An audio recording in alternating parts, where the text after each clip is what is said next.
अहिल्यानगर महानगरपालिका निवडणूक प्रचारासाठी मुख्यमंत्री देवेंद्र फडणवीस यांची सभा संपन्न झाली।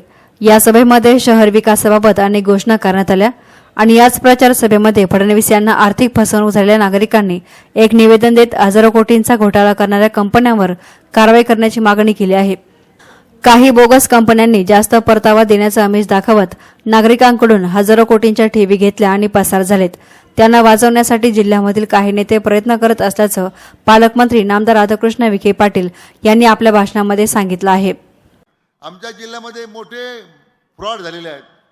या सगळ्या मोठ्या कंपन्या तयार झाल्यात। सिस्पी आहेत, ग्रोमोर आहेत, क्लासिक, ब्रिज सोल्युशन आहेत। इथं बसणारे हजारो लोकांचे पैसे बुडाले आणि या पाठ्यामध्ये कोण आहे मी सांगण्याची गरज नाही। राजकीय वरदास्त आहेत, दिल्लीला गेलेत, त्यांच्या नेत्याला घेऊन गेलेत, देशाच्या गृहमंत्र्यापर्यंत ते भेटण्याचा ते प्रयत्न केला। आमची विनंती साहेब असे की या हजारो लोकांच्या ज्या काही गुंतवणूक त्या ठिकाणी बुडाली, 5-5 हजार कोटी रुपये साहेब त्यात गुंतलेले आहेत। आमची मागणी आहे की आपण सीबीआय मार्फत त्याची चौकशी झाली पाहिजे, अशा प्रकारची विनंती मी आपल्याला करणार आहे। तर यावर मुख्यमंत्री फडणवीस यांनी आपल्या भाषणामध्ये गृहमंत्र्यांशी चर्चा करत सीबीआय चौकशी लावू आणि सामान्य नागरिकांचे पैसे परत मिळवून देण्यासाठी प्रयत्न करू असं म्हटलं आहे।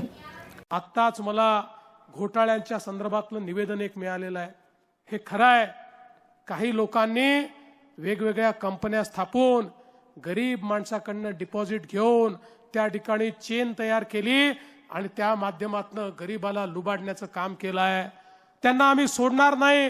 तुमची जी मागणी आहे की याला सीबीआय कडे दिलं पाहिजे, निश्चितपणे देशाच्या गृहमंत्र्यांची चर्चा करून मी देखील त्यांना विनंती करेन की हे घोटाळे सीबीआयच्या मार्फत या ठिकाणी तुम्ही चौकशीला घ्या आणि जे लोकांनी गरीबाचा पैसा खाल्ला असेल त्याला जेलची हवा खायला त्या ठिकाणी पाठवा आणि त्याच्याकडनं गरीबाचा पैसा परत आणून तो गरीबाला परत द्या। हे देखील पुढच्या काळामध्ये आपल्याला निश्चितपणे करायचं आहे। एहसान मीडियासाठी प्रतिनिधी गोविंद फुनगे, अहिल्यानगर।